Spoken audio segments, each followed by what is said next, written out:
यो अन्तः प्रविश्य मम वाचमिमां प्रसुप्तां सञ्जीवयत्यखिलशक्तिधरा स्वधाम्ना अन्याश्च हस्तचरण श्रवणत्वगादि प्राणान् नमो भगवते पुरुषाय तुभ्यं।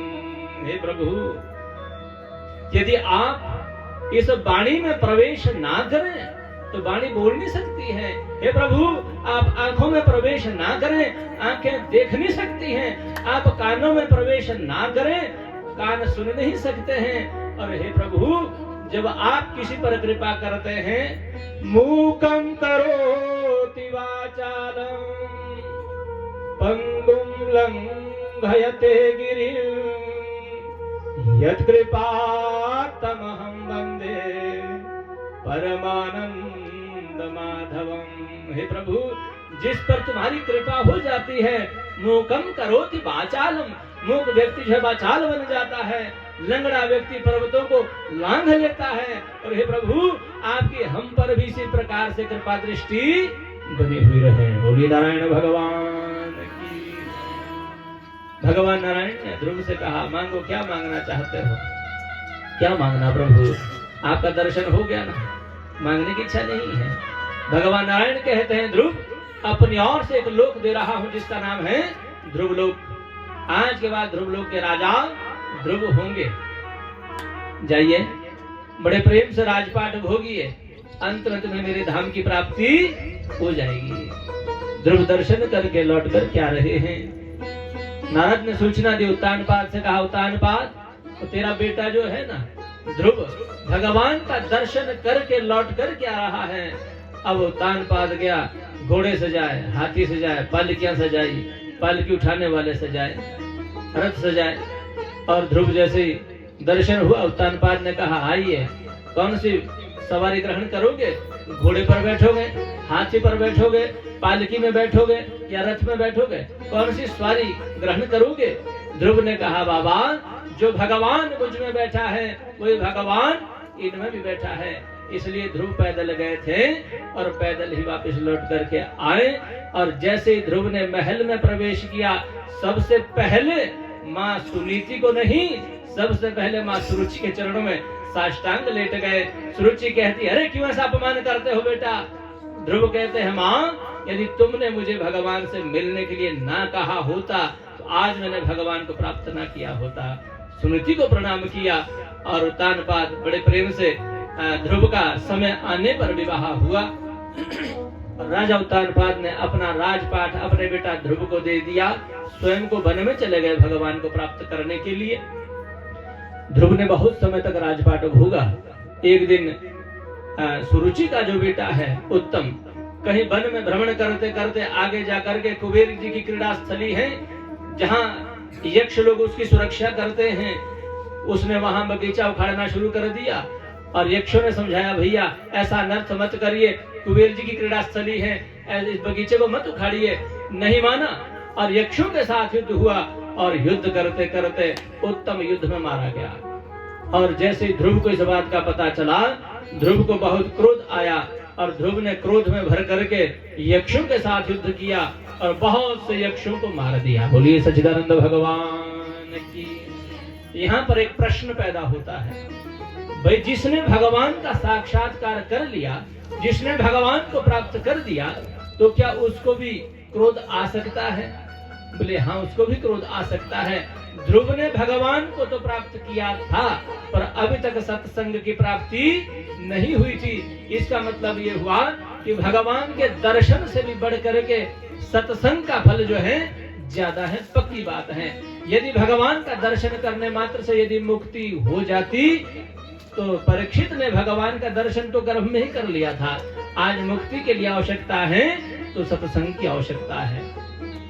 ध्रुव ने बहुत से यक्षों को मार दिया और सब देवताओं ने मनु से कहा, जाइए ध्रुव को रोक लीजिए। और जैसे मनु जी आए, ध्रुव को डांट लगाते हुए कहा, नायं मार्गो हि साधूनां ऋषिकेशानुवर्तिनां तदात्मानं परागृह्य पशुवद्भुत वैशसम्।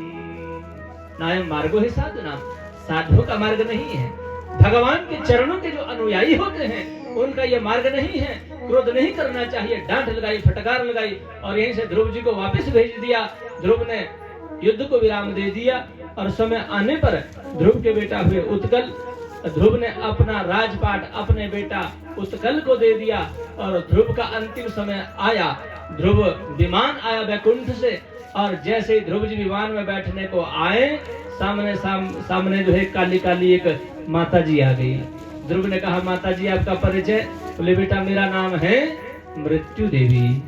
ध्यान देना, हर लोक का एक देवता होता है। ब्रह्मलोक के देवता हैं ब्रह्मा जी, भगवान शिवलोक के देवता हैं भगवान शंकर जी और वैकुंठ लोक के देवता हैं भगवान विष्णु जी। उसी प्रकार से बंधुओं, जिस लोक में हम लोग रहते हैं इस लोक का नाम है मृत्यु लोक और यहाँ का जो देवता है मृत्यु देवी है। मृत्यु देवी ने ध्रुव के सामने आकर के कहा, पहले मुझे स्वीकार करना होगा तब जा सकते हो। ध्रुव ने कहा, मां जरा सिर थोड़ा नीचे करना। और जैसे मृत्यु देवी ने अपना सिर नीचे किया, ध्रुव ने अपना पैर मृत्यु देवी के सिर पर रखा, विमान में चढ़ करके भगवान के धाम को चले गए।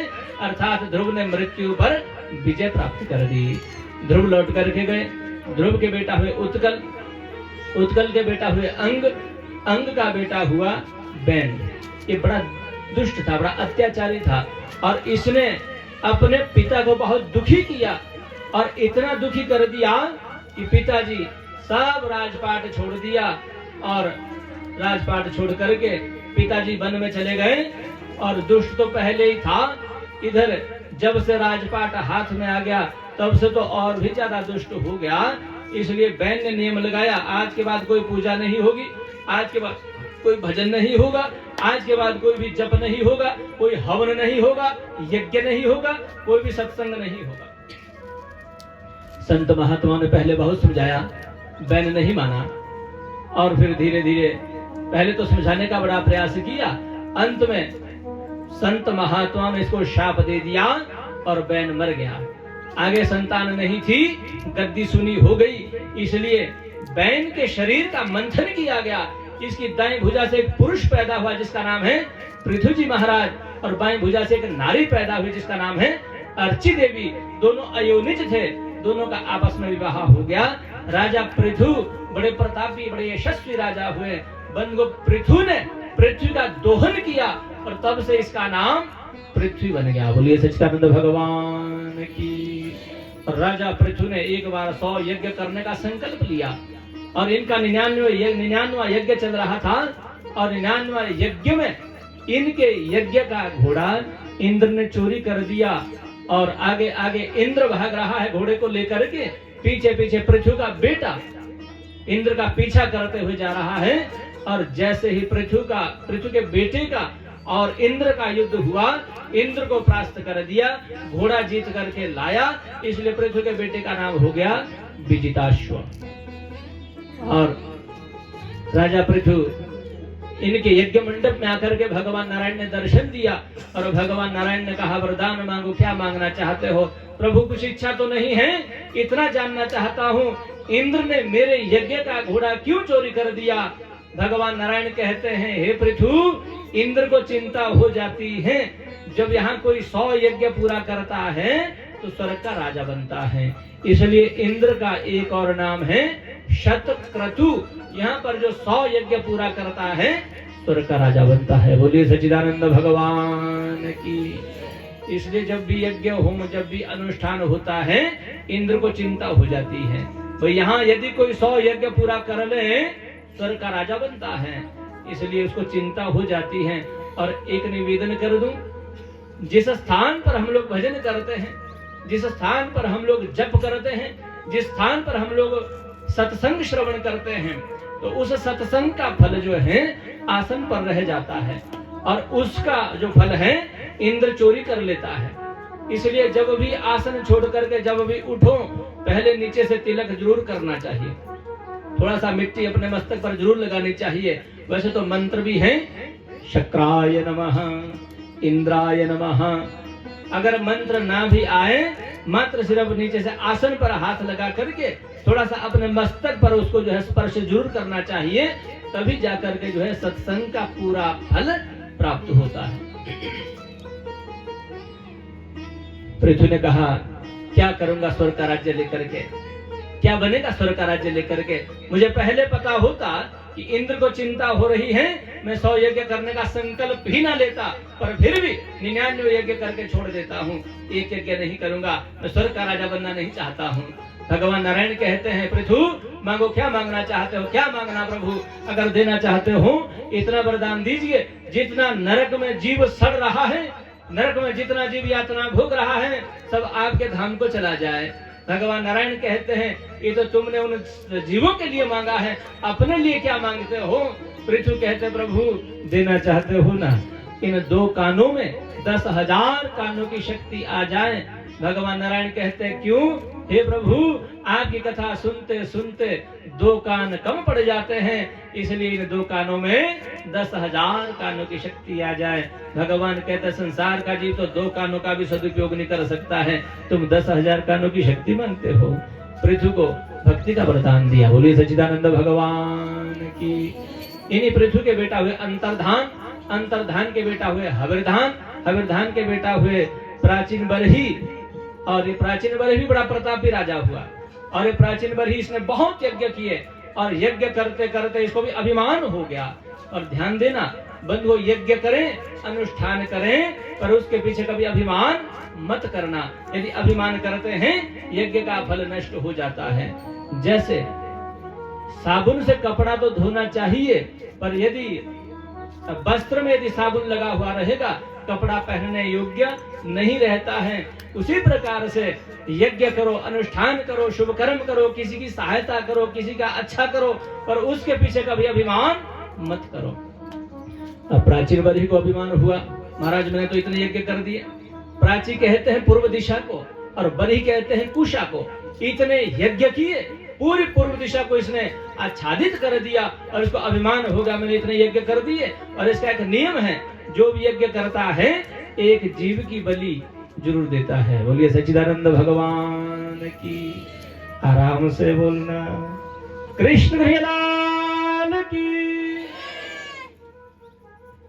प्राचीन बरही को अभिमान हुआ, और एक दिन इसके यज्ञ मंडप में नारद जी पधारे, और नारद जी ने, जैसे ही नारद जी आए, नारद जी ने तो रोना शुरू कर दिया। प्राचीन बरही कहता, महाराज क्या हुआ? नारद जी कहते हैं, पापी बहुत देखे, पर तेरे जैसा पापी पहली बार देख रहा हूँ। प्राचीन बरही ने कहा, क्या हुआ? नारद जी कहते हैं, प्राचीन बरही जरा सिर ऊपर उठा करके देखना, तो जितने जीवों की बलि दे रखी है, जितने जीव मार रखे हैं, सब मुंह खोल करके बैठे हैं, सब बदला लेने के लिए तैयार हैं। प्राचीन बरही ने कहा, ये सब क्या है? नारद जी कहते हैं, साहब तेरा इंतजार कर रहे हैं, सब बदला लेने के लिए तैयार हैं। प्राचीन बरही ने कहा, महाराज मैंने तो वही किया है जो वेदों में लिखा है। बोले क्या लिखा है? कि पशु नालभेद, पशु को मारना चाहिए। राजन, आलभेद का मतलब मारना नहीं, स्पर्श करना भी होता है। और ध्यान देना, वेदों को पढ़ना तो आसान है, पर वेद के अर्थ को समझना कठिन विषय है। अगर हम ऊपर ऊपर से वेद को पढ़ लें, ऐसा लगता है जैसे कहीं हमारे वेदों में हिंसा की बात लिखी है, पर बंधुओं वेदों में कहीं भी हिंसा की बात नहीं है। अरे वेद तो परोक्षवादी है, परोक्षवादो वेदोयम बालानाम अनुशासनम। कहीं भी वेदों में हिंसा की बात नहीं लिखी है। न कहीं बकरा मारने को कहा, न कहीं मछली काटने को कहा, न कहीं बकरा मुर्गा मारने को कहा। अरे वेद तो कहते हैं अहिंसा एव परमो धर्मः, अहिंसा परम धर्म है। और ध्यान देना, हिंसा 3 प्रकार से वेद कहते हैं, मनसा, वाचा और कर्मणा। किसी के लिए मन से बुरा सोचना ये भी हिंसा है, किसी के लिए बुरा बोलना ये भी हिंसा है, और यदि तो किसी को मार दिया तब तो हिंसा हो ही गई है। बोले सच्चिदानंद भगवान की। वेदों को पढ़ना आसान, पर वेद के अर्थ को समझना कठिन विषय है। एक बार एक किसान था, और वो किसान जो है मांड पीता था। आप लोग मांड जानते हैं?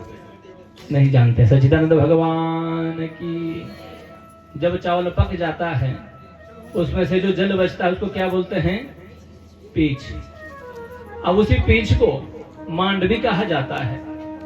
वैसे तो सेहत के लिए तो ठीक होता है, पर उसको सभ्य समाज में इतना अच्छा नहीं मानते हैं। एक बार ये जो किसान था, ये मांड पीता था, पीच पीता था। अब एक बार इसके घर में कोई मेहमान आए और मेहमानों के साथ ये जाकर के बैठा था कहीं दूसरे कमरे में, तो तब तक इसकी पत्नी ने चावल बनाए और चावल से जो मांड निकला, उस समय काठ के बर्तन होते थे, काठ के बर्तन में रख दिया और अपने बेटा से कहा, बेटा जाइए अपने पिताजी से कह लीजिए भाई मांड निकला है, पी लीजिए, नहीं तो ठंडा हो जाएगा। अब बेटा ने सोचा यदि सबके सामने में ये कहूं कि मांड निकला है तो पिताजी का नाम छोटा हो जाएगा, इसलिए बेटे ने क्या सुंदर जवाब दिया। देखिए, बेटा ने द्वार पर खड़े होकर के कहा, पिताजी कहिए क्या बात है। धानुपुर से मानू आया है, कटवतिया घाट पर बैठा है, जल्दी चल करके मिल लीजिए, नहीं तो शीतलपुर को चला जाएगा। कोई समझा? कोई नहीं समझा। पिताजी एकदम समझ गया, भाई मेरे काम की बात है। धानुपुर से मानू आया था, धान से मांड निकला है, कटवतिया घाट पर बैठा, काठ के बर्तन में बैठा है, जल्दी चल करके मिल लीजिए, नहीं तो ठंडा हो जाएगा। बोलिए सच्चिदानंद भगवान की। इसी प्रकार हमारे वेद हैं। कुछ एक देवता ऐसे हैं जो बलि के बिना मानते ही नहीं है। वो परंपरा हमने बनाई है, वेद में कहीं लिखा नहीं है। वेदों में कहीं भी किसी भी जीव की हिंसा की बात कहीं नहीं है। वेद को पढ़ना आसान, वेद के अर्थ को समझना कठिन विषय है। वेद तो कहते हैं अहिंसा एवं परमो धर्म, किसी भी जीव की हिंसा नहीं होनी चाहिए। बोलिए सच्चिदानंद भगवान की। प्राचीन वरी की बात समझ में बात नहीं आई, पुरंजनोपाख्यान बताया। नारद जी कहते हैं पुरंजन है, और ये पुरंजन काम की खोज करते करते बहुत दूर चला गया, और दूर जाकर के काम की खोज करते करते इसको आगे जाकर के एक नगरी मिली, और उस नगरी के 9 द्वार हैं, उसमें प्रवेश किया और उसमें अंदर जाकर के पुरंजनी बैठी है। बात को थोड़ा स्पष्ट करते चले, ये पुरंजन क्या है? ये जीव है, और ये नगरी कोई और नहीं, हम आप सबका शरीर ही 9 द्वारों वाली देही है। नवद्वारे पूरे देही, 9 द्वारों वाली ये नगरी है, ये शरीर है, और इसमें प्रवेश किया। अंदर पुरंजनी माने बुद्धि बैठी है, और जैसे ये जीव ने प्रवेश किया, पुरंजन ने कहा तुम कौन हो, तुम्हारा परिचय क्या है? पुरंजनी ने कहा ये तो मैं भी नहीं जानती हूँ, मेरे साथ रहोगे तो आराम से रहोगे, प्रेम से रहोगे। अब ये पुरंजन जो है पुरंजनी के साथ लग गया, खाती तो खाता, पीती तो पीता, सोती तो सोता, हंसती तो हंसता, रोती तो रोता, ये जीव जो है बुद्धि के साथ ही रत हो गया। और ध्यान देना, इस नगरी में जब नगरी सो जाती है, बंधु को इसका 5 फण वाला एक सर्प है जो इस नगरी की रक्षा करता है, और वो है 5 महाप्राण, प्राण, अपान, व्यान, उदान और समान। इस नगरी की रक्षा करते जब पूरी नगरी सो जाती है, 5 प्राण फिर भी उठे हुए रहते हैं। और जिस दिन ये नगरी तैयार हुई, इसी नगरी के सामने एक किला तैयार हुआ, और उसका स्वामी है चंडवेग। चंडवेग कहते हैं काल को। उसने इस नगरी को लूटना चाहा, नहीं लूट पाया, अकेले से कुछ नहीं कर पाया। इसकी एक बेटी है जिसका नाम है जरा, इसकी बहुत बड़ी एक सेना है। 360 तो है गंधर्व और 360 है गंधर्वियां। ये गंधर्व क्या है? वर्ष के 360 दिन, और गंधर्वियां क्या है? ये रात्रियां जो वर्ष की है। इस जरा ने आकर के धीरे धीरे इस नगरी को लूटना शुरू कर दिया, और समय आया ये पुरंजन जो है पुरंजनी की याद करते करते मर गया, और अगले जन्म में फिर वही पुरंजनी बना, फिर विवाह हुआ, फिर पुरंजन बना, फिर पुरंजनी बनी। अंत में इसी पुरंजन का एक मित्र है जिसका नाम है अभिज्ञात। अभिज्ञात माने भगवान। उसने आकर के कहा, हे पुरंजन, ना तो पुरंजन है ना पुरंजनी है, तू मेरा ही स्वरूप है, मेरा ही अंश है, इसलिए मुझे पहचान, तो पुरंजन पुरंजनी कुछ भी नहीं है। बोलिए सच्चिदानंद भगवान की। प्राचीन बरही को उपदेश दिया नारद जी ने, और प्राचीन बरही ने इन्हीं प्राचीन बरही के आगे प्रचेता हुए, और प्रचेता के जाकर के आगे दक्ष हुए, जिनको प्राचेत दक्ष भी कहा जाता है, जिस दक्ष ने बकरे को सिर लगाया था, जिस दक्ष को, उसने देह छोड़ी और आगे जाकर के उसी ने ही फिर जन्म लिया और वही प्राचेत दक्ष बना। बोलिए सच्चिदानंद भगवान की। इसी प्राचेत दक्ष के ने मानसिक सृष्टि से 10,000 पुत्र पैदा किए। नारद जी ने उनको उपदेश दिया और सब के सब पुत्र जो है घर बार छोड़ करके रात को ही चले गए। फिर 1,000 पुत्र फिर पैदा किया, उनको भी नारद जी ने उपदेश दिया, वो भी सीधे वन में चले गए। अब प्रजापति दक्ष को बड़ा क्रोध आया, प्राचेत दक्ष को बड़ा क्रोध आया। प्राचेत दक्ष ने कहा, एक दिन नारद जी ने सोचा भाई जिसके बेटा इतने अच्छे हैं, एक बार उपदेश दिया सब वन में चले गए, अरे पिताजी तो और भी अच्छे होंगे। इसलिए नारद जी आए मिलने के लिए और प्राचेत दक्ष से कहा, जैसे प्राचेत दक्ष के सामने पहुंचे, प्राचेत दक्ष तो आग बबूला हो रहा है और इसने कहा, मेरे छोटे छोटे बच्चे अब जो 3 ऋणों से भी उर्ण नहीं हुए थे, तुमने उनको भिक्षु का मार्ग दिखा दिया, संन्यास का मार्ग दिखा दिया और नारद जी को शाप दिया, हे नारद तू एक जगह पर 2.5 घंटे से ज्यादा रुक नहीं पाएगा। सच्चिदानंद भगवान की। ध्यान देना, प्राचेत दक्ष बता रहा है कि 3 ऋण हैं हम सबके जीवन में, और वो ऋण कौन से हैं? देव ऋण, ऋषि ऋण और पितृ ऋण। बंधुओ, देव ऋण क्या है? भगवान सूर्य सुबह उदय होते हैं, सायकाल में अस्त होते हैं। आज तक छुट्टी नहीं ली भगवान सूर्य ने, और रोज प्रकाश देते हैं, रोज सूर्य चमकता है, तपता है, वायु बहती है ना, हमारे से कोई टैक्स तो नहीं लेती, जल बरसता है, रात्रि में वृष्टि हुई, किसी ने कोई खर्चा तो नहीं लिया किसी से। ये हमारे ऊपर देवताओं का ऋण है, और देवताओं के ऋण से ऋण होने के लिए सुबह जल्दी उठें और थोड़ी देर भगवान के चरणों का आश्रय लें, और हो सके एक जल का लोटा रोज भर करके उसमें थोड़ा सा चंदन वंदन डाल करके भगवान सूर्य का रोज अर्घदान करना चाहिए, क्योंकि भगवान सूर्य जो हैं प्रत्यक्ष देवता है, रोज आते हैं और रोज अस्त होते हैं। देवताओं के ऋण से ऋण होने का सर्वोत्तम साधन थोड़ा बहुत भगवान का भजन चिंतन करना, देव ऋण से ऋण होने का सर्वोत्तम साधन। दूसरी बात, ऋषि ऋण। ऋषि ऋण क्या है? बंधुओं ने, इन ऋषियों ने, इन महात्माओं ने वनों में जाकर के नंग दढ़ंग भूखे प्यासे सर्दी गर्मी सहन करते हुए हमारे लिए पुराण बनाए हैं, हमारे लिए शास्त्र रचे हैं, हमारे लिए सदग्रंथ पैदा कर रखे हैं। तो हमारा दायित्व कर्तव्य बनता है अपने घर में किसी न किसी शास्त्र को, किसी न किसी पुराण को, किसी न किसी ग्रंथ को रखना चाहिए और रोज उसका अध्ययन होना चाहिए। वैसे हमारे भारत का एक नियम था, भाई घर के सब लोग इकट्ठे होते थे और इकट्ठे होकर के सायकाल में आरती भी होती थी, और एक घर का कोई एक बच्चा या एक कोई बहू या कोई एक व्यक्ति पढ़ता था और घर के दूसरे लोग बड़े प्रेम से सुनते थे। बोलिए सच्चिदानंद भगवान की। अब तो तब है ना, अगर मोबाइल छोड़े, जितने व्यक्ति बैठे हैं उतने लगे अपने काम में। ये हमारे घर की परिस्थिति विपरीत हो गई है। घर में कोई संत महात्मा आए, कभी खाली हाथ मत भेजो। आप अपनी ओर से यथा श्रद्धा यथा शक्ति जितना बन सकता है खाली हाथ मत भेजना। अन्न दे सकते हो, वस्त्र दान कर सकते हो, यथा शक्ति अपने से द्रव्य बन सकता है दे देना चाहिए, खाली हाथ मत भेजो। सच्चिदानंद भगवान की। और तीसरी बात कही, पितृ ऋण। बंधुओं, देव ऋण से ऋण होना आसान, ऋषि ऋण से ऋण होना सहज, पर पितृ ऋण से ऋण होना कठिन विषय है। सब जानते हैं, जिस दिन से बच्चा गर्भ में आता है माँ को कष्ट देना शुरू कर देता है। जब बच्चे का जन्म होता है माँ का भी दूसरा जन्म होता है, और जब धीरे धीरे बच्चा बड़ा होता है तो चिंता भी बड़ी होती है। इसलिए आजीवन पर्यंत माता पिता कष्ट भोगते हैं, भूखे प्यासे रहते हैं। अपने माँ स्वयं को गीले में रहती है, बच्चे को कभी गीले में रहने नहीं देती है, सूखे में रखती है।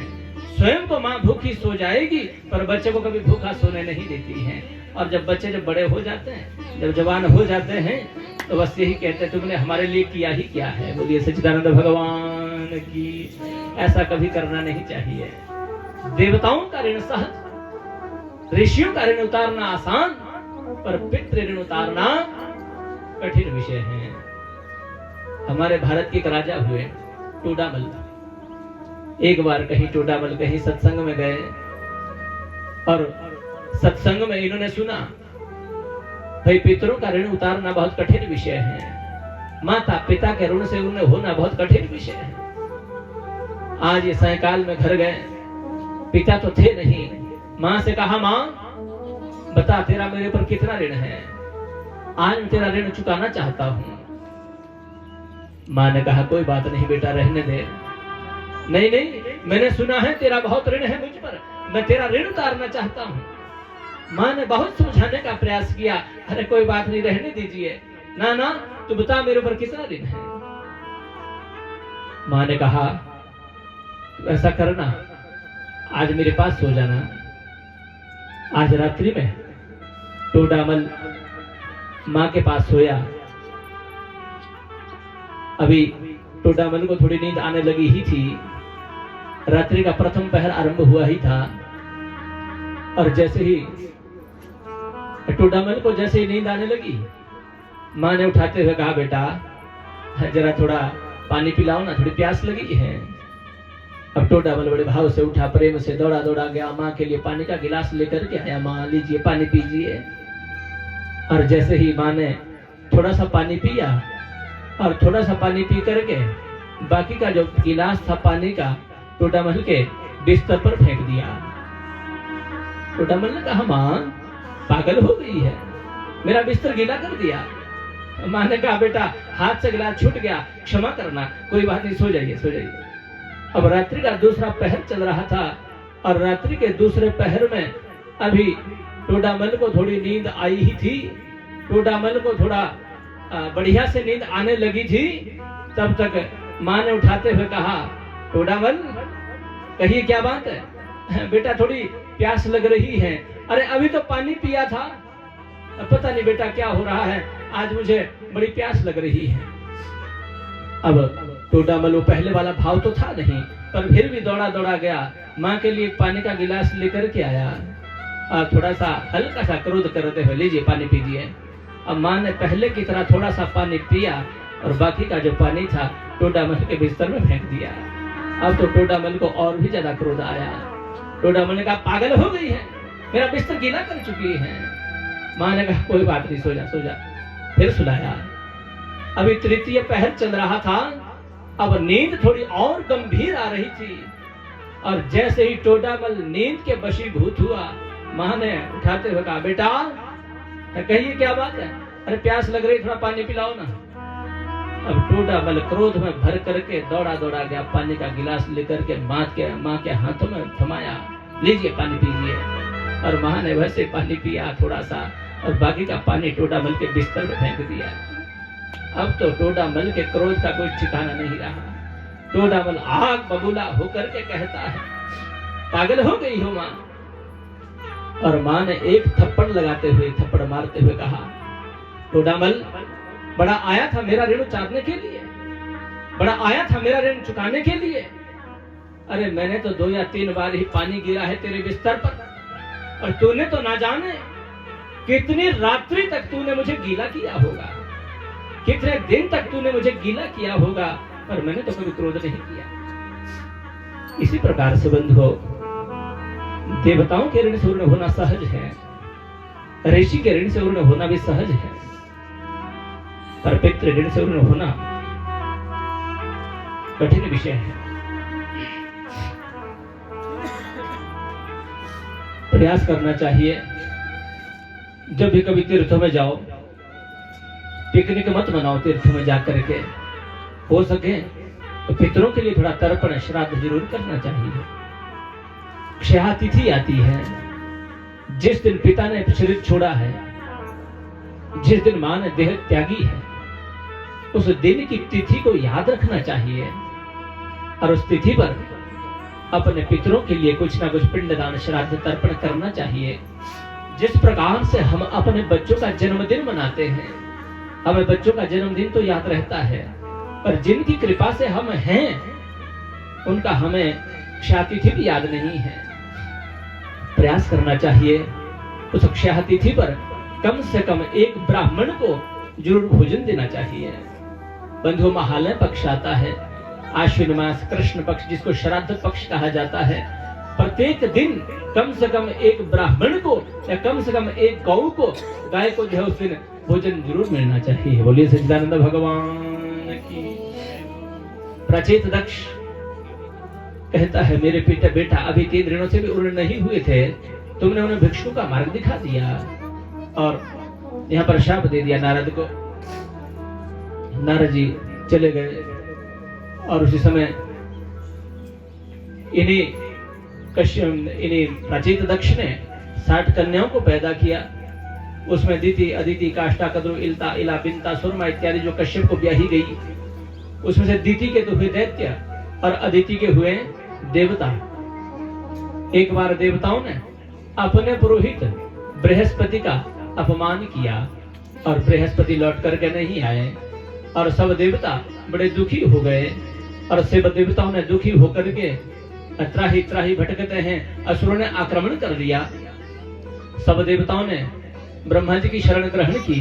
ब्रह्मा जी ने कहा, हे देवताओं, इस समय तुम्हारे जो पुरोहित हैं बृहस्पति एकदम नाराज हैं और जब तक तुम्हारे पुरोहित प्रसन्न नहीं होते हैं तब तक ऐसा कोई व्यक्ति हो जिसने बृहस्पति जी के बराबर सत्कर्म किया हो, शुभ कर्म किया हो, ऐसा कोई व्यक्ति मिले उसको अपना पुरोहित बना दो। बोलिए सच्चिदानंद भगवान की। ऐसा एक व्यक्ति है और वो है त्वष्टा, इनके बेटा है विश्वरूप और विश्वरूप के 3 सिर हैं, इसलिए इसको त्रिशिरा भी कहा जाता है। अब सब देवताओं ने त्रिशिरा से कहा, महाराज आप हमारे पुरोहित बन जाइए। त्रिशिरा ने कहा, पुरोहित कर्म नीच अति मंदा। भाई मैं पुरोहित कर्म करता नहीं हूँ, पुरोहित कर्म सबसे नीच कर्म है, अच्छा कर्म नहीं है। बंधुओं, हम लोग ब्राह्मण को ऐसा मानते हैं, ब्राह्मण के बड़े मजे होते हैं, ऐसा नहीं है। ब्राह्मण बहुत कष्ट भोगता है और अपने यजमान के लिए अपना सब कुछ त्याग देता है। त्रिशिरा कहता है, पुरोहित कर्म नीच अति मंदा, पुरोहित कर्म अच्छा नहीं है, मैं कर्म करना नहीं चाहता हूँ। पर देवताओं ने बड़े प्रेम से बातों में ले लिया और त्रिशिरा को अपना पुरोहित बना दिया और इंद्र के लिए यज्ञ कर रहा है त्रिशिरा। और त्रिशिरा जब यज्ञ कर रहा था, विश्वरूप जब यज्ञ कर रहा था, तो यज्ञ करते हुए त्रिशिरा, इसके पिता तो है देवताओं के कुल के और इसकी माँ है जो असुर कुल की है। इसलिए त्रिशिरा ने सोचा, भाई देवताओं को तो रोज हवन मिलता है, कुछ आहुति थोड़ी मामा के कुल को भी डाल देता हूँ। असुरों के लिए जैसे कुछ यज्ञ, कुछ हवन, कुछ आहुतियां, कुछ प्रदान की। इंद्र ने समझाते हुए कहा, ऐसा मत करिए, हम देवताओं ने तुम्हें अपना पुरोहित बनाया है। थोड़ी देर तो फिर ठीक रहा और थोड़ी देर के बाद फिर वही स्थिति हुई, असुरों के लिए फिर हवन किया।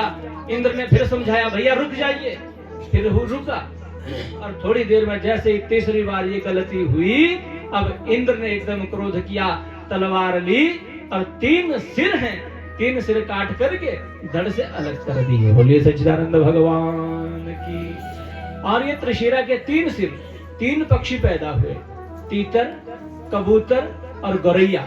ध्यान देना, तीतर ब्राह्मण स्वरूप है, कबूतर ब्राह्मण का शरीर है और गौरैया भी ब्राह्मण स्वरूप है। क्योंकि ये त्रिशिरा से पैदा हुए हैं, इसलिए कभी तीतर कबूतर को मारना नहीं चाहिए, पाप लगता है। अब ये त्रिशिरा मारा गया और इंद्र के पीछे ब्रह्म हत्या लग गई। ध्यान देना, अन्य स्थाने कृतम पापम तीर्थ स्थाने विनश्यति, तीर्थ स्थाने कृतम पापम वज्रलेपो भविष्यति।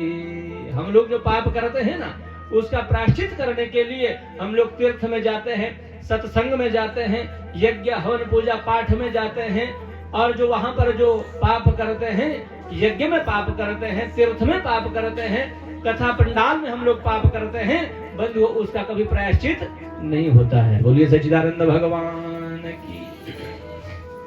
तो इसलिए ध्यान रखना, बहुत से सज्जन हैं जो रात को थोड़ा पैक पुग लगा करके थोड़ा नाचने का मजा आता है, तो ध्यान देना, ऐसे में पाप बहुत बड़ा लगता है, दिखता नहीं है, पर वंश नष्ट होते भी देरी नहीं है। ऐसा अनर्थ कभी करना नहीं चाहिए। ये मर्यादा का स्थान है, ये श्रद्धा का स्थान है, ये भक्ति का स्थान है, कभी ऐसा अनर्थ नहीं करना चाहिए। अब इंद्र के पीछे हत्या लग गई और इंद्र भागा भागा गया, कमल नाल में छुप गया और ब्रह्म हत्या के बहुत समय तक तो ब्रह्म हत्या बाहर पड़ी रही। इंद्र बाहर आता है तो ब्रह्म हत्या पकड़ लेती है, इसलिए इस ब्रह्म हत्या के 4 भाग किए। बोलिए सच्चिदानंद भगवान की। और वो 4 भाग, एक भाग पृथ्वी ने लिया, एक भाग वृक्षों ने लिया, एक भाग नदी ने लिया और एक भाग माताओं ने ले लिया। पृथ्वी में ब्रह्म हत्या का स्वरूप क्या है बंधु? कई जगह ना घास होता ना फसल होती है, उसे ऊसर भूमि कहा जाता है, उसका कभी स्पर्श नहीं करना चाहिए। वृक्षों में कई जगह गोंद निकलता है, उस गोंद का कभी स्पर्श नहीं करना चाहिए, ब्रह्म हत्या का स्वरूप है। पृथ्वी नदी में जल बहते हुए कई जगह झाग एकत्रित हो जाती है, वो झाग जो है ब्रह्म हत्या का स्वरूप है, वहां कभी स्नान नहीं करना चाहिए और उसका कभी स्पर्श भी नहीं करना चाहिए। और माताओं ने जो ब्रह्म हत्या का स्वरूप लिया है, ब्रह्म हत्या जो ली है, दी किसी ने नहीं, माताओं ने स्वयं ली है। मासिक धर्म के अनुसार माताएं जो अपवित्र होती है, अशुद्ध होती है, ब्रह्म हत्या का स्वरूप है। और ध्यान देना, जब माताएं जब ब्रह्म हत्या के स्वरूप में हो, मासिक धर्म से हो, अपने हाथ का छुआ भोजन भी किसी को मत दो। बोलिए सच्चिदानंद भगवान की। ऐसा कहा है कि मासिक धर्म के अनुसार माताएं जहां बैठी होती हैं, 7 गज के घेरे का सूक्ष्म जीव भी नष्ट होता है। इसलिए पहले पहले हमारे भारत का यह नियम था, माताएं जब मासिक धर्म से होती थी तो गौशाला में रहती थी, क्योंकि गोबर और गोमूत्र की जो सुगंधी होती थी, उन कीटाणुओं को, उन सूक्ष्म जीवों को जो है नष्ट किया करती थी। पर आज समाज थोड़ा पढ़ा लिखा हो गया, अब गौशाला तो खैर है ही नहीं, पर अब घर में भी ऐसा है कि कोई परहेज नहीं है, घर में भी कोई पवित्रता नहीं है। अब वही सोफा सेट पर जाकर के बैठ जाती है, वही गद्दे जो सोने के लिए रोज हम प्रयोग करते हैं, उस पर जाकर के सो जाती है। ध्यान देना, ये अपवित्रता है। और ध्यान रहे, अपने घर में कोई अतिथि आ जाए, अपने घर में कोई मेहमान कोई आ जाए, बंधु अपवित्र अवस्था में, अशुद्ध अवस्था में अपने हाथ का छुआ भोजन मत दो।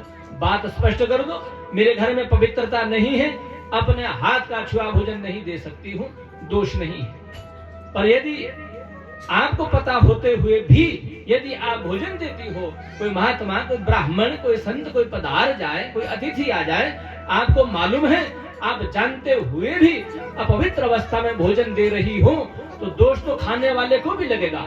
उसे चाहे बोध नहीं है चाहे नहीं है, दोष तो उसको भी लगेगा, पर ज्यादा दोष देने वाले को लगेगा, जिसने ज्ञात अवस्था में जानते हुए जो है अपने हाथ का छुआ भोजन दिया है। बोलिए सच्चिदानंद भगवान की।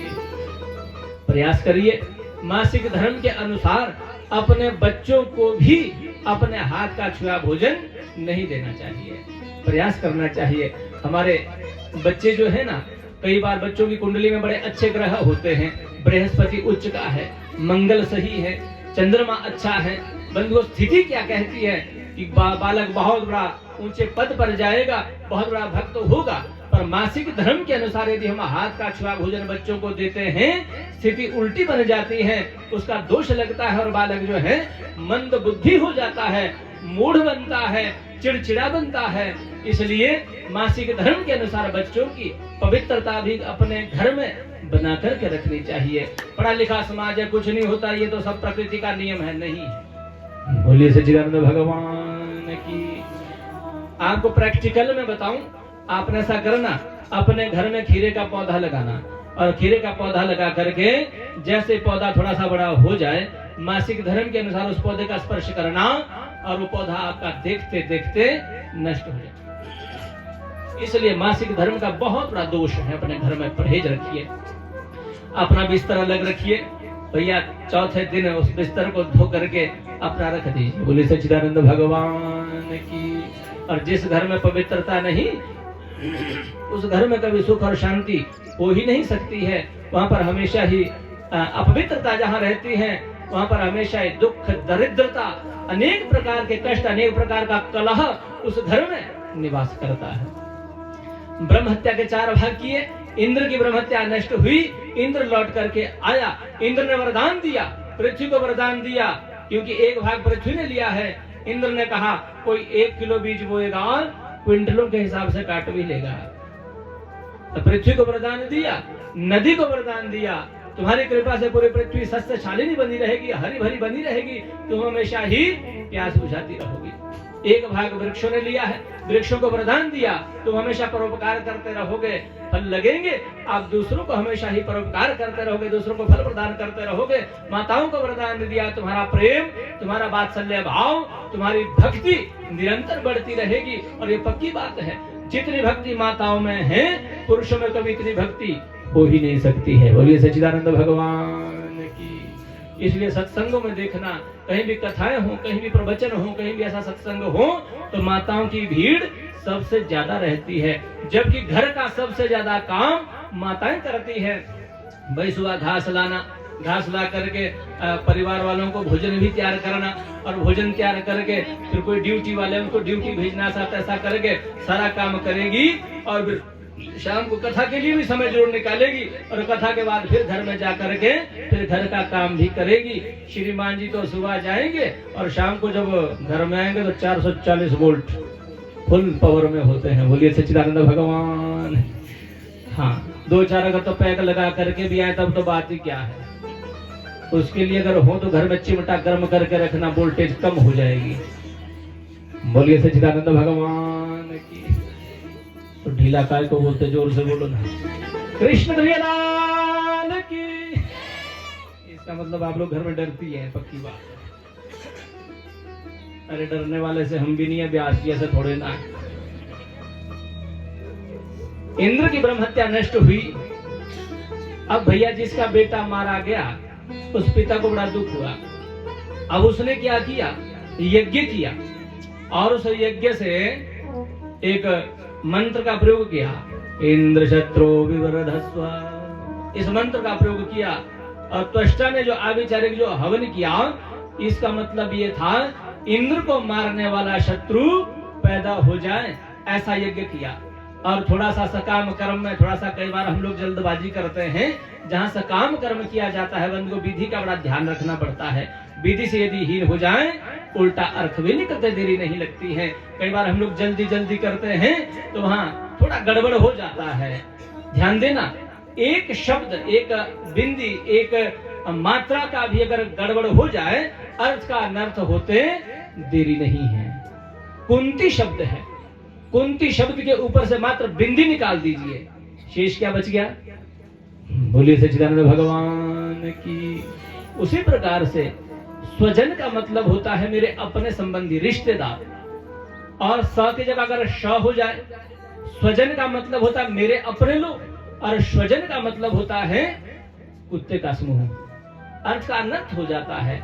इसलिए मंत्र में हमेशा धैर्यता और मंत्र आराम से करना चाहिए, कभी जल्दबाजी नहीं करनी चाहिए। पंडित जी आजकल समय नहीं है, थोड़ा सा महामृत्युंजय करवा लेते हैं, और पंडित जी भी जल्दी जल्दी कर देना, बस थोड़ा सा संख्या निकल जाए। जल्दबाजी में फल नहीं है, धैर्यता से जितना फल मिलता है उतना जल्दबाजी में फल नहीं मिलता है। सच्चिदानंद भगवान की। आराम से बोलना, कृष्ण कन्हैया की। अब आविचारी का हवन किया त्वष्टा ने, इंद्र शत्रु विवरधस्व। और सकाम कर्म में उदात्त अनुदात्त और स्वरित का बोध होना थोड़ा आवश्यक रहता है। यहाँ पर थोड़ा गड़बड़ हुआ, उदात्त अनुदात्त और स्वरित का भेद ना होने से मंत्र तो यही था भाई इंद्र को मारने वाला शत्रु पैदा हो जाए, पर यहाँ पर उल्टा हो गया, इंद्र के द्वारा मरने वाला शत्रु पैदा हो जाए। अब ऐसा मंत्र उच्चारण करके यज्ञ की पूर्णाहुति हुई, विशाल का एक असुर पैदा हुआ जिसका नाम है वृत्रासुर। और जैसे प्रकट हुआ, कहिए महाराज मेरे लिए क्या आदेश है, जाइए इंद्र के साथ युद्ध करिए। और जैसे इंद्र के साथ युद्ध करने के लिए गया, इंद्र के साथ युद्ध करते करते इंद्र को परास्त कर दिया, और इंद्र ने देवताओं की शरण ग्रहण करते हुए कहा, बचाइए, मेरी रक्षा करिए। भगवान नारायण कहते हैं अब इसको मारना कठिन विषय है। एक काम हो सकता है, भाई जिसने आजीवन पर्यंत भजन किया हो भगवान का, उसकी यदि हड्डियां मिल जाए उसका वज्र बन सकता है। ऐसा व्यक्ति दधीचि ऋषि है। अब इंद्र आदि देवता दधीचि के पास गए, दधीचि ने कहा आइए आइए देवताओं कैसे आए, महाराज में थोड़ा निवेदन करना था, कहिए क्या बात है। इंद्र ने कहा महाराज आपकी हड्डियां चाहिए। बोलिए सच्चिदानंद भगवान की। दधीचि बोला बड़ी कृपा कर गए, तुम ही अपनी हड्डियां मेरे को दे दो। इंद्र ने कहा महाराज देने वाला बड़ा और लेने वाला छोटा होता है। ऐसा बातों में ले लिया।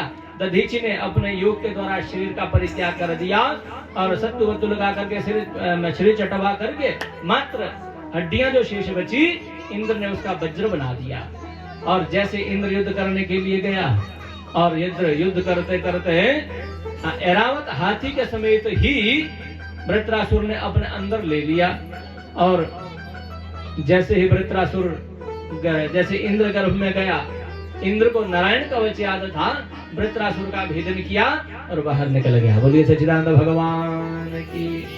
अब फिर ब्रह्म हत्या लग गई। ध्यान देना, यज्ञ से पैदा हुआ पुरुष को मारने से फिर ब्रह्म हत्या लग गई। अब बार बार किसी को दे भी नहीं सकता है। इंद्र कमलनाल में छुप गया।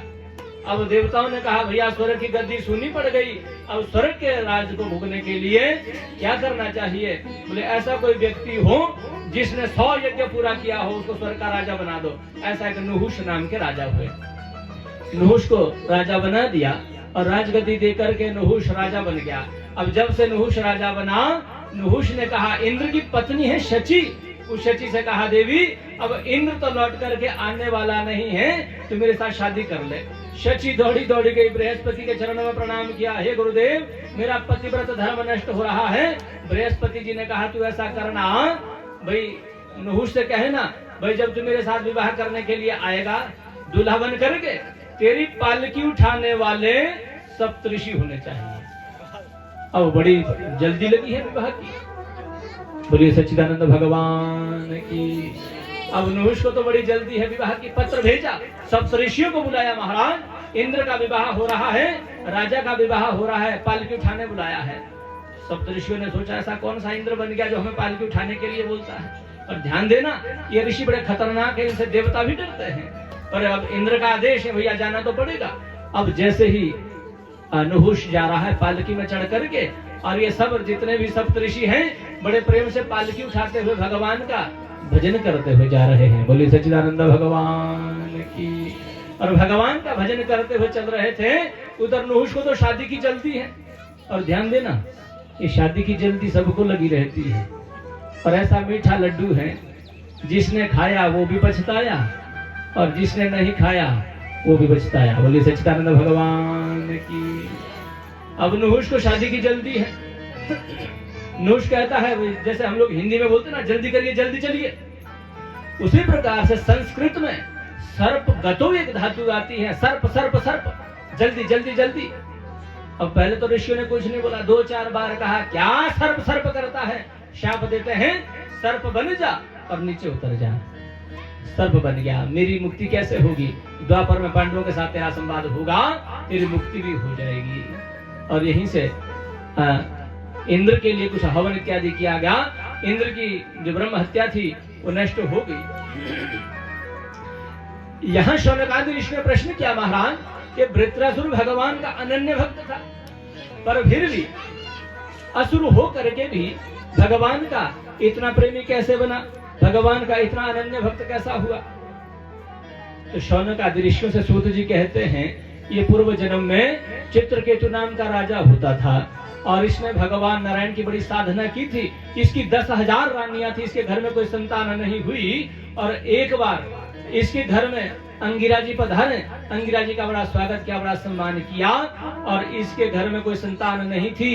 अंगिरा जी जाने लगे, अंगिरा ने कहा राजन हे चित्रकेतु तुमने मेरी बड़ी सेवा की है, मांगो क्या वरदान मांगना चाहते हो? चित्रकेतु ने कहा हे प्रभु मेरे घर में कोई संतान नहीं है, ऐसा वरदान दीजिए मेरे घर में कोई पुत्र पैदा हो जाए। अंगिरा ने कहा हे चित्रकेतु तेरे घर में पुत्र पैदा होगा और ऐसा पुत्र होगा जो तुझे प्रसन्नता भी देगा और तुझे दुख भी देगा, ऐसा पुत्र पैदा होगा। अंगिरा जी चले गए। समय आने पर राजा चित्रकेतु के घर में एक पुत्र पैदा हुआ और इसी पुत्र का जैसे धीरे धीरे बड़ा हुआ। अब राजा चित्रकेतु की महारानी है कृतद्युति, इसने बच्चे को जन्म दिया। और दूसरी जो रानियां हैं उनको बड़ी जलन होती है, दूसरी जो सौतने हैं उनको बड़ी ईर्ष्या होती है। राजा कृतद्युति का बड़ा ध्यान रखते हैं, सब सेवा होती है कृतद्युति की, पर दूसरी जो सौतने थी बड़ी जलती हैं, बड़ी ईर्ष्या करती हैं। एक दिन कृष्ण द्युति गई थी कहीं मंदिर में पूजा करने के लिए, और जो दूसरी सौतने थी उन्होंने योजना बनाई, और ये जो चित्रकेतु का बेटा है ना पलना में सोया हुआ, दूसरी जो सौतने थी उन्होंने पलना में सोए हुए बच्चे को ही मार दिया। अब कृष्ण द्युति लौट करके आई, देखा बेटा जल्दी उठता था, क्या बात आज उठा ही नहीं है। कृष्ण द्युति देखने को गई तो बेटा तो पलना में मरा पड़ा है, हाहाकार मच रहा है, रुदन हो रहा है। राजा चित्रकेतु विलाप कर रहे हैं, रुदन कर रहे हैं, और घर की क्या परिस्थिति है। उधर अंगिरा को ध्यान आया, अरे जाकर के देखूं तो सही, जिसको मैंने पुत्र प्राप्ति का वरदान दिया था जाकर के देखूं उसके घर पुत्र हुआ या नहीं हुआ। और जैसे ही अंगिरा जी आ रहे थे, नारद ने कहा मैं भी साथ में चलता हूँ, और जैसे नारद और अंगिरा जी जैसे पधारे, देखा राजा के घर में तो हाहाकार मच रहा है, रुदन हो रहा है, विलाप हो रहा है। और ध्यान देना, घर में कैसी भी परिस्थिति क्यों ना हो, और घर में कोई संत महात्मा कोई आ जाए, बंधुओं स्वागत करना, पता नहीं भगवान के स्वरूप में आ जाए। चित्रकेतु के यहाँ तो हाहाकार मचा हुआ है। अरे ध्यान देना, जिसके घर में इकलौता बेटा, और वो इकलौता बेटा हमें छोड़ करके चला गया हो, उस पिता की क्या परिस्थिति होगी। हाहाकार मच रहा है, रुदन चल रहा है। और जैसे अंगिरा जी पधारे, चित्रकेतु ने बड़ा स्वागत किया, और चित्रकेतु ने कहा गुरुदेव आप कौन है, मैं जानना चाहता हूँ। आप वेद व्यास हैं, आप शक्ति हैं, वशिष्ठ हैं, पराशर हैं, कौन है, मैं जानना चाहता हूँ। अंगिरा ने कहा तुमने मुझे पहचाना नहीं?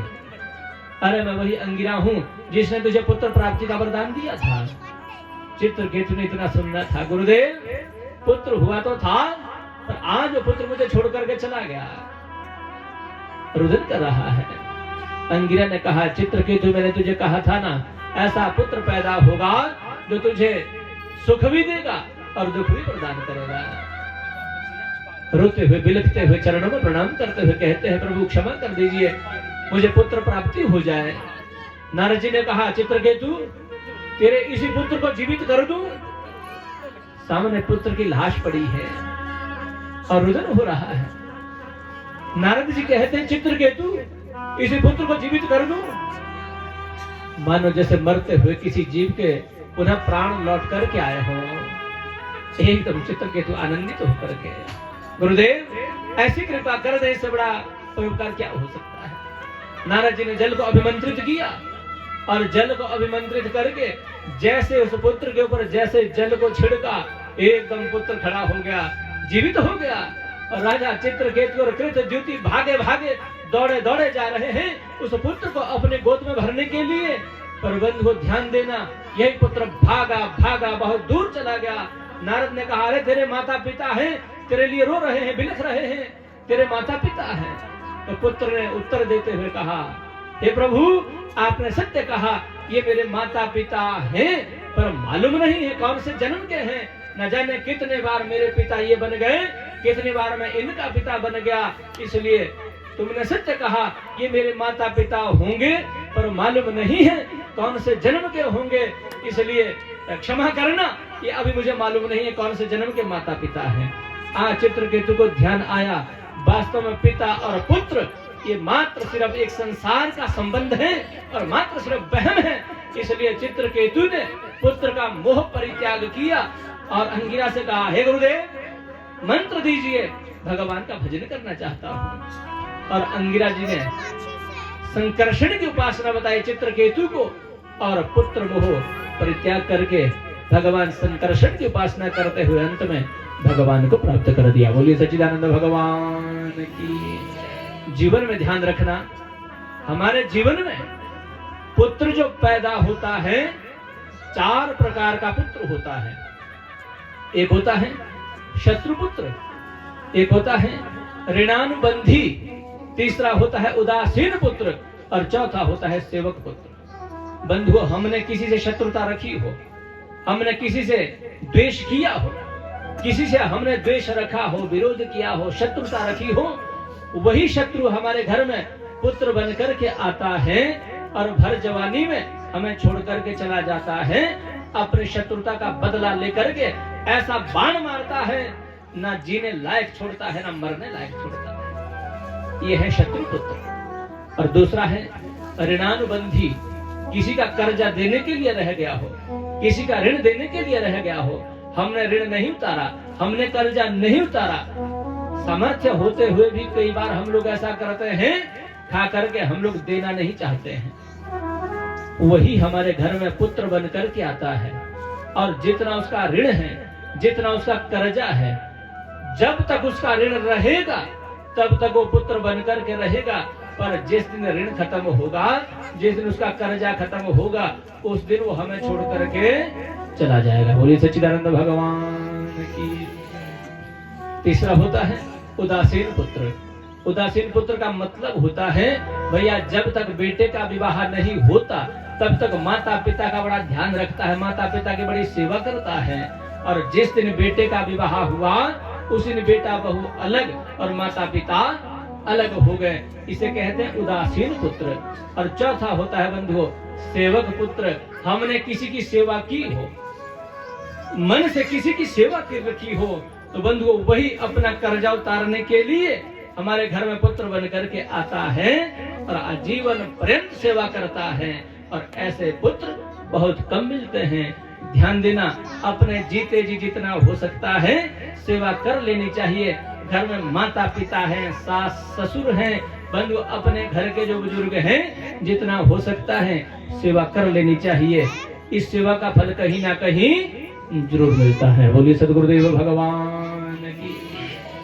चित्रकेतु संकर्षण की उपासना बता करके भगवान के धाम को चला गया। और यही चित्रकेतु एक बार कहीं स्वर्ग में कहीं भ्रमण कर रहा था और इधर भगवान शंकर कहीं कामदेव की परीक्षा लेने के लिए भगवान शंकर ने माँ पार्वती को गोद में बिछा रखा है और गोद में लेकर के सब देवताओं के मध्य में विराजमान है। इस चित्रकेतु ने देखा भगवान शंकर बड़े त्यागी बनते हैं, बड़े वैरागी बनते हैं, और भगवान शंकर को देखो तो सही इतनी भी लज्जा नहीं है कि देवताओं के सामने तो पार्वती को किनारे बिठा देते हैं। ऐसा देख रहा था, इतना अनाप शनाप कह रहा था। भगवान शंकर ने तो कुछ नहीं कहा, माँ पार्वती ने शाप दे दिया, अब तू वहां रहने योग्य नहीं, नीचे उतर जा। और यही चित्रकेतु जो है वृत्रासुर बन गया था। बोले शंकर भगवान की। भगवान शंकर बड़े कृपालु हैं, भगवान शंकर बड़े दयालु हैं, और भगवान शंकर कभी शाप देते नहीं, और भगवान शंकर की पूजा भी सबसे सरल। बोले शंकर भगवान की। ऐसा डमरू बजाया भोलेनाथ ने, सारा कैलाश पर्वत मगन हो गया। ऐसा डमरू बजाया भोलेनाथ ने, सारा कैलाश पर्वत मगन हो गया। ऐसा डमरू बजाया भोलेनाथ ने, सारा कैलाश धुन में मगन हो गया। ऐसा डमरू बजाया भोलेनाथ ने, सारा कैलाश धुन में मगन हो गया। ऐसा डमरू बजाया भोलेनाथ ने, सारा कैलाश धुन में मगन हो गया। सारा कैलाश धुन में मगन हो गया। सारा कैलाश धुन में मगन हो गया। सारा कैलाश धुन में मगन हो गया। सारा कैलाश धुन में मगन हो गया। सारा कैलाश धुन में मगन हो गया। सारा कैलाश धुन में मगन हो गया। ऐसा डमरू, ऐसा डमरू, ऐसा डमरू बजाया भोलेनाथ ने, सारा कैलाश पर्वत मगन हो गया। ऐसा डमरू बजाया भोलेनाथ ने, सारा कैलाश धुन में मगन हो गया। मीठी मीठी तालियां।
डमरू की धुन बाबा चंदा सुनी, तेरे डमरू की धुन बाबा चंदा सुनी, मेरे डमरू की धुन बाबा चंदा सुनी, तेरे डमरू की धुन बाबा चंदा सुनी, ओ बाबा चंदा सुनी और सूरज सुनी, बाबा चंदा सुनी और सूरज सुनी, ओ बाबा चंदा सुनी और सूरज सुनी, बाबा चंदा सुनी और सूरज सुनी, सभी तारों का मन भी मगन हो गया, सभी तारों का मन भी मगन हो गया।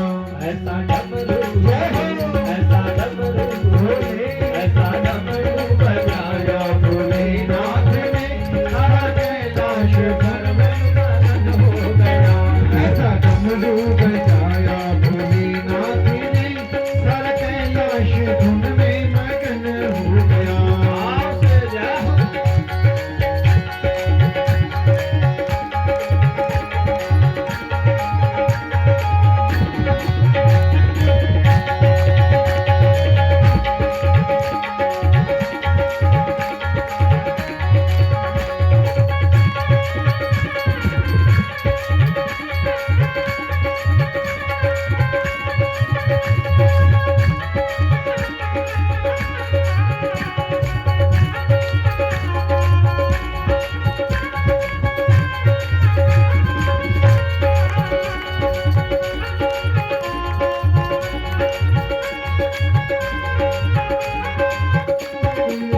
तेरे डमरू की धुन बाबा गंगा सुनी, तेरे डमरू की धुन बाबा गंगा सुनी, तेरे डमरू की धुन बाबा गंगा सुनी, तेरे डमरू की धुन बाबा गंगा सुनी, तेरे डमरू की धुन बाबा गंगा सुनी, तेरे डमरू की धुन बाबा गंगा सुनी, ओ बाबा गंगा सुनी और यमुना सुनी, बाबा गंगा सुनी और यमुना सुनी, ओ बाबा गंगा सुनी और यमुना सुनी, बाबा गंगा सुनी और यमुना सुनी, सभी नदियों का मन भी मगन हो गया, सभी नदियों का मन भी मगन हो गया। ऐसा डमरू ऐसा डमरू ऐसा डमरू बजाया भोलेनाथ, सारा कैलाश धुन में